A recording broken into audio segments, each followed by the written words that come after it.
Hello everyone, welcome back to Bare Threads. This is a book related video. I thought I would do a little mini tour of one of my bookshelves. So I do have more books than this, but these are the most aesthetically pleasing books. They're also where I have most of my fiction books, and I have like my non-fiction kept on another bookshelves that are inaccessible because there's a chair and a child's car seat and a climbing frame in front of it.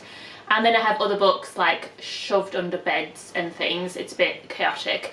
But these are the ones that I have nicely-ish displayed on the bookshelf. So I thought I would just run through kind of what I've got, because there is like some kind of order to it. So if I like shimmy out of the way, it's these two top shelves. This bottom shelf here that you can only just see has like my son's some of my son's games like jigsaws and stuff, and then a couple of his books, but most of his are upstairs.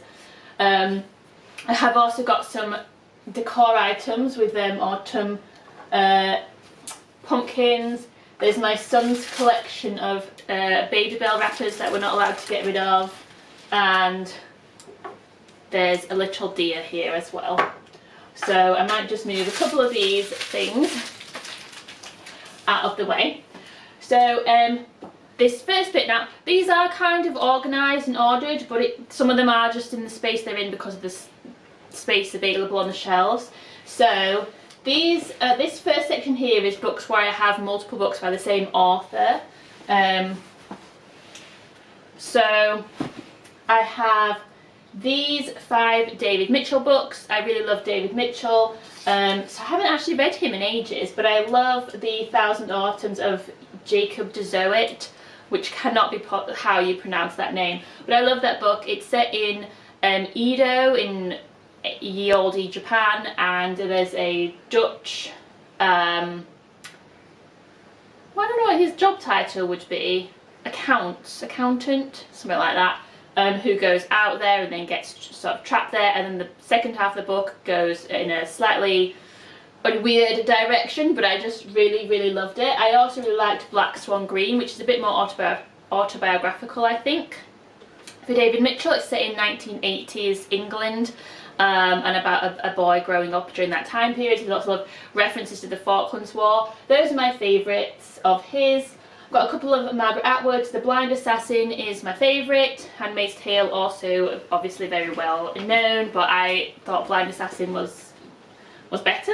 I don't know, personal preference. I have a collection of Ali Smith, so I've got this seasonal, got 3 of the seasonal books. So I've got Winter, Spring and Summer. I did have Autumn and I have read it. I don't know what I've done with it, so I might need to buy another one just to complete the set.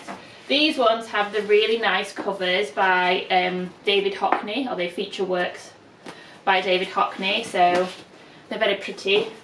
Then I have Hotel World and Girl Meets Boy. I thought Hotel World, I liked both of them, but Hotel World had like a sadness to it because it's about a young woman who dies and then kind of her ghost afterwards. And then a couple of Maggie O'Farrell books. I've got The Hand That First Held Mine, which I thought was an amazing book and really got me in the feels. It's about, you know, being a new parent. It's 2 different time periods, so the story flips from one to the other. We move forward and backwards in time, but it's about being a new parent and having a baby and how that affects you and stuff. And I just not long had my son, so it got me. And then After You'd Gone, which is an earlier work of hers, it's still good. I just like the other one better. We then move on to my like Asian contemporary fiction, or mostly contemporary. So I have 3 books by Han Kang, who just recently won the Nobel Prize for Literature, and I did actually do a video on her recently. I love The Vegetarian and Human Acts. I wasn't so keen on the White Book, but I do really love the other 2. She is a Korean author.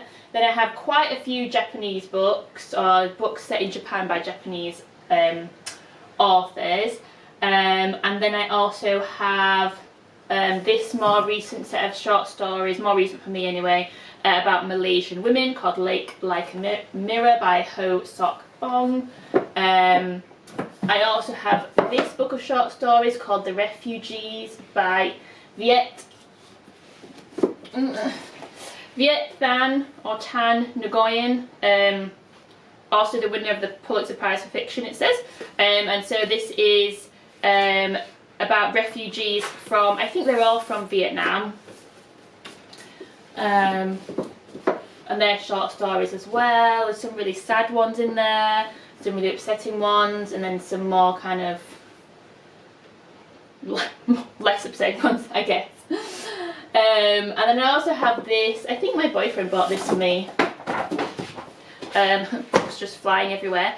So this is the Penguin Book of Japanese Short Stories, and I think possibly he bought this for me before we went to Japan. I can't quite remember now. I remember reading it on a plane, and it runs through quite a long time period.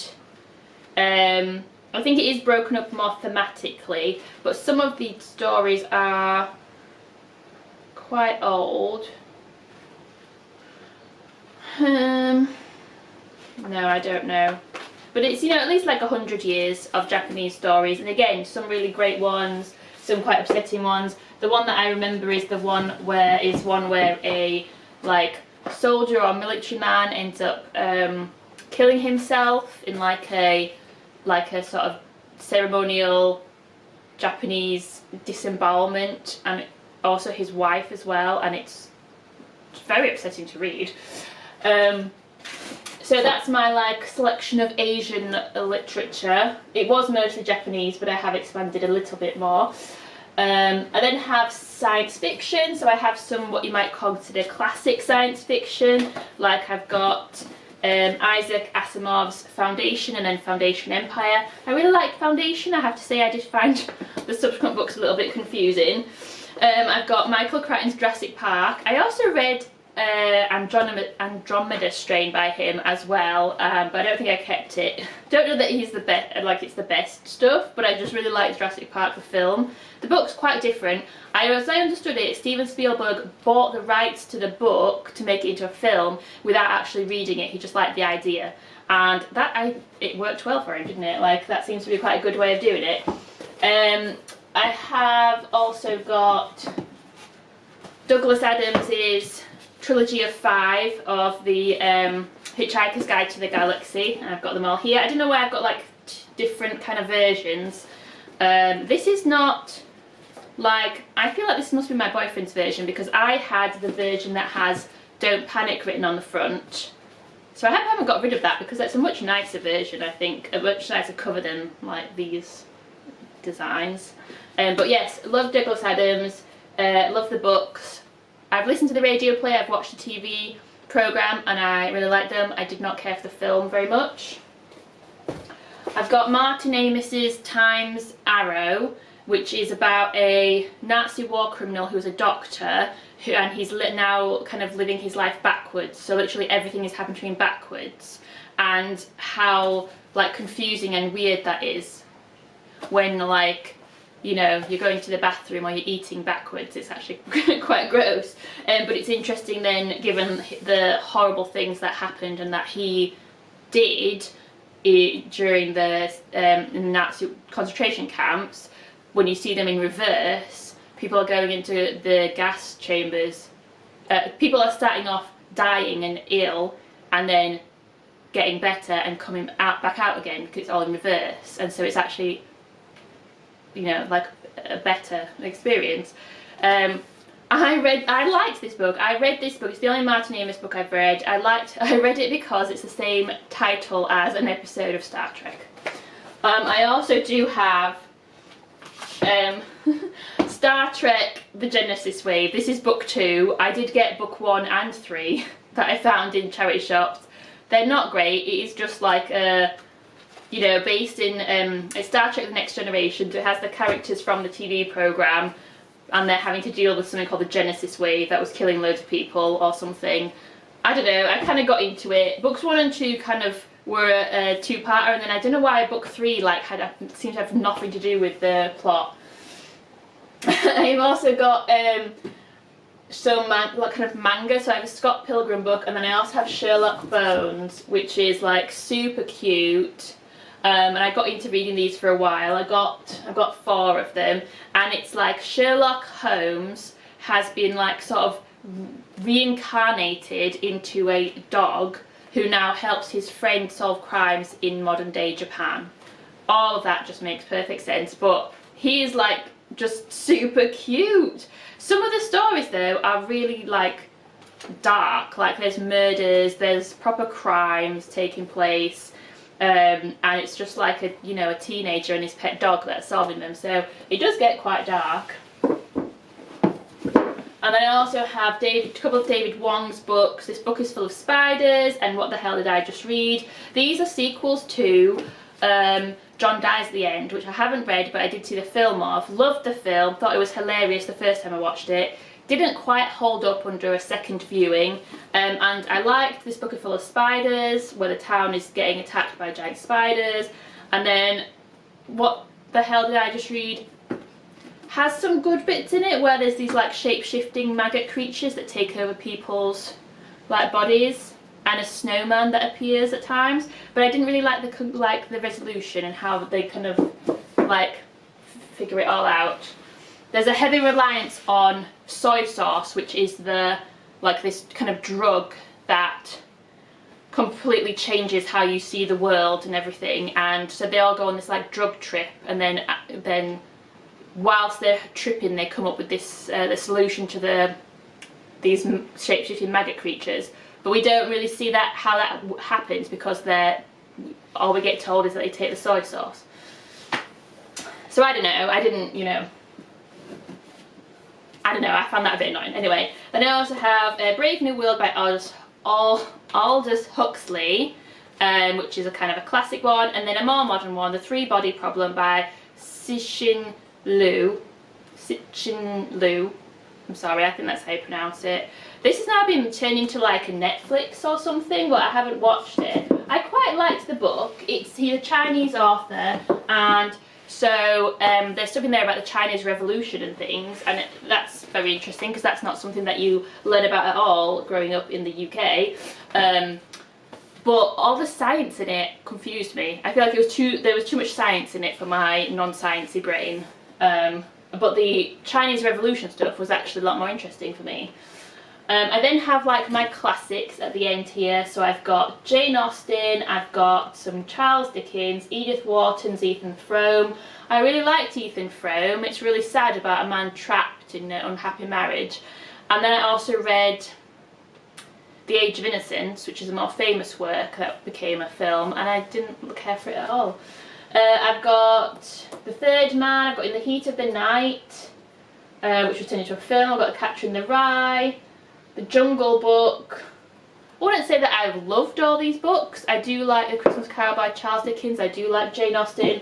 I did really like The Shooting Party by Elizabeth Colgate. This was written in like the 70s, I think, but set in 1913. I just got it in my classics collection because it just kind of seemed like it fitted there, but it's actually more contemporary than perhaps should be in that section. Which brings us on to the second shelf, which is contemporary works for the most part. So they are just mostly in just colour order to look attractive, because once I categorised them as contemporary fiction, I didn't really feel like I needed to subcategorise them. But I've got, where's a good place to sit? Nowhere. There's no good place to sit. So they are in colour order, but I've kind of hidden some of my less liked books behind because I like to double stack. So I've got Little by Edward Casey, which is about Madame Tussauds, and it's a novel about her life, and I don't think I think he took a few liberties when he was telling the book, but it's actually like really interesting about her life, and also living through the revolution in France, which was a very violent and chaotic period. A Thousand Splendid Suns by Khaled Hosseini, who also wrote The Kite Runner, which I haven't read, but I did like this book. It's really upsetting. About a young girl who is forced to marry a man much older than her, and then subsequently he then remarries another teenage girl because the first wife is not able to have a child. There's loads of other stuff happening as well, but the whole thing's just very upsetting. The Falafel King's Dead, which is really about like living through the threat of constant like violence and bombing and through like war. Now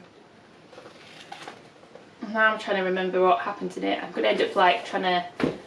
this video is going to be 17 hours long. Got Brown Girls, which is another good book by Daphne Palasi Andreades. Sorry, I don't think I ever know how to pronounce anyone's name. But this is like an interesting narrative structure where it isn't really a narrative at all, but it just is like lots of different kind of vignettes stuck together about brown girls. So this kind of collection of young girls of colour, and as they're growing up in New York and then into adulthood. Those are all really good books. There's like Julian Barnes here, he's another author that I quite like. Celia Fremlin, I've got a couple of her books here, so she could actually graduate up until this category of authors that I have multiple books by, but then I'm just like covering up all of my Atwoods and my David Mitchell, so they need to be sorted out. But Celia Fremlin is a British author from the 1950s who wrote psychological thrillers, and I've read 3 of her books, and I want to get the next one on my list is Appointment with Yesterday, which I have seen in the shops. I've got Kazuo Ishiguro. Again, I'm sorry if that's not how you pronounce his name. He's another one that has won the Nobel Prize for Literature. I've got The Buried Giant, Never Let Me Go. Never Let Me Go is amazing, and it's like an emotional punch in the stomach. It's so upsetting in so many ways about, well, I don't want to tell you what it's about. If you don't know what it's about, go and read it, because I don't want to spoil it. I've got a couple of Deborah Levy books. I like Hot Milk the best. I Hate the Internet's quite an interesting satirical book. Underground Railroad is about the Underground Railroad in America during the slavery times, and my gosh, so many people die in this book for one girl to try and escape from slavery. There are some very gruesome depictions of violence and racism and slavery. Let's see, we've got an Agatha Christie there. But I actually do have several Agatha Christie's at the end because I'm creating a little crime section on my shelves, but they've not fully been sorted. This is a good book, Dreamtime by Venetia Welby. It's set in the not too distant future, and a young woman who was raised in a cult. That sounds like quite a horrible cult to be raised in. Or is there a good cult? I mean like a commune, but it was actually a cult. And her sort of brother, who she was raised with, travel from America to Japan to try and track down her father, and she makes just very bad decisions about her life, basically. But I did actually quite like it. So moving on to my blue books, I've got Jessie Burton, who again I've got three of her books, so technically she could go up into this section, but then I don't have enough room up there for everyone. So I've got The Miniaturist, The Confession and The Muse. So The Miniaturist is a really good book. I thought I really enjoyed it. Set in Amsterdam in the 18th century, I think.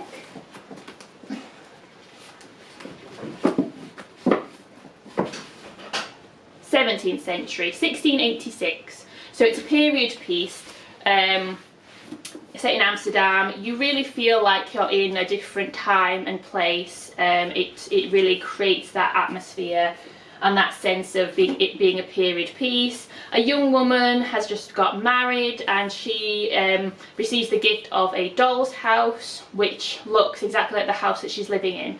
And then packages arrive which have miniatures of the furniture and the things that are in her house, but she doesn't know where they're coming from.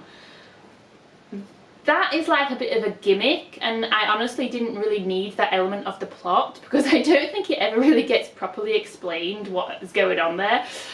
But the stuff happening with like her husband and him living this sort of, I don't know, it's like a secret life, but like what's happening with him and also what's happening in Amsterdam generally at the time, and then also the relationship between her new sister-in-law and one of their like servants and stuff. They're much more interesting. The Muse is set in 1960s London mostly, and about a relationship between an artist, a young woman who's working in an art gallery, and a man that she meets. And that's quite good. And then The Confession is kind of more set in present day London and then like 1980s LA. And honestly, like I didn't love The Confession. I didn't really think very much of it. My other blue books, there's a lot of blueies.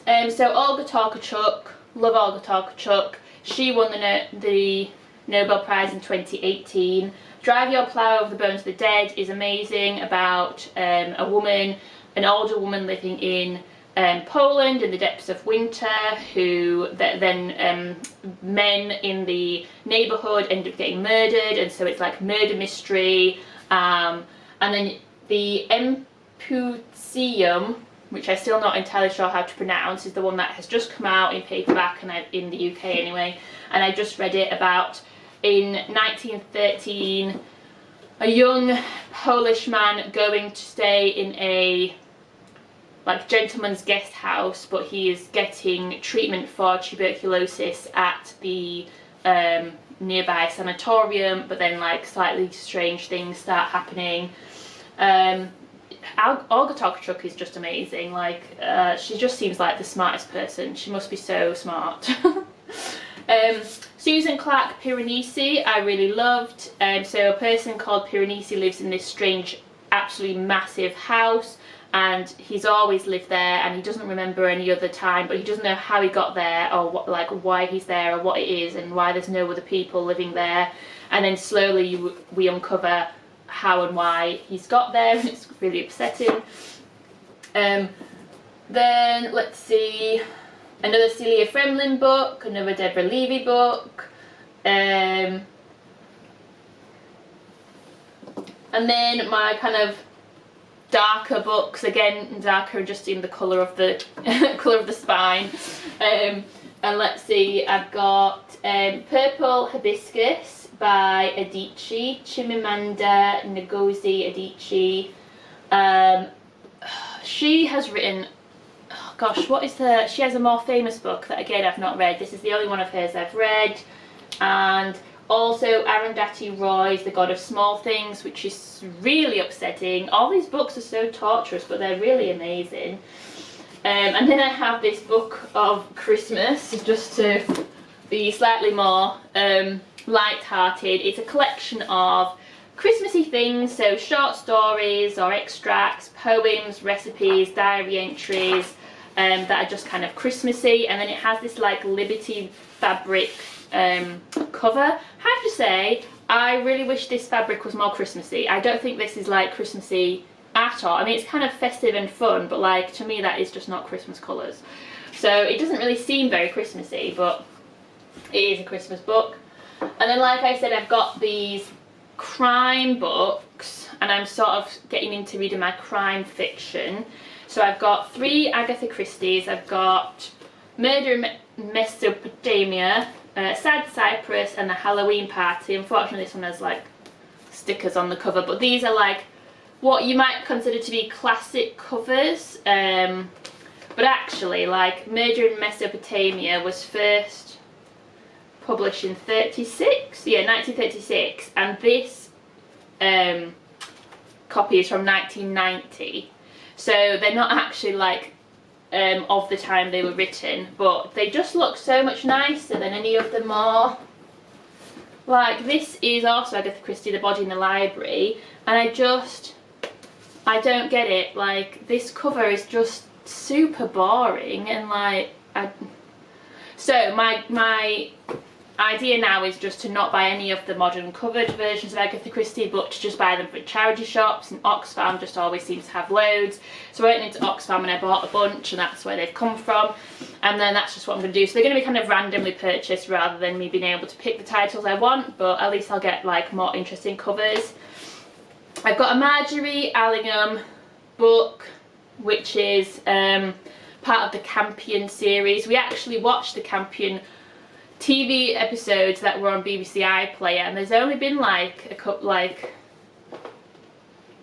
2 series, and I think there was 3 stories in each series, but each story was a two-parter, so whatever that adds up to. But there's not very many of them actually, and Marjorie Allingham wrote quite a few books, so I guess they weren't that popular, so they started making them. But yeah, this one was The Tiger in the Smoke, and I bought it because of the title, to be honest with you. I just thought that sounded quite fun. Loads of stuff happens in this book, like the plot twists are all over the place, but somehow I kind of kept with it and I actually kind of liked it. It wasn't just like a confusing mess, so I do want to read a bit more of that, of her, sorry. And then London Particular by Christiana Brand. This is one of the British Library crime classics that they've like brought back, and they've got these nice covers. So obviously I want to collect all of these now because they've got the nice matching, well not matching, but like the nice covers with the, and they're all mapped on the spine. I bought a couple of ones that are kind of Christmassy crime ones from this collection that are on my to be read shelves over there. So I need some space, and there isn't very much space on here, so I need to kind of sort these books out. But yes, now I want to read all 135 of these, and I did like this one, and I did like the writing, so I kind of want to read more Christiana Brand ones as well. And I found a website where they're being sold kind of cheaply, which is going to be very dangerous because I might have to do a big order of them.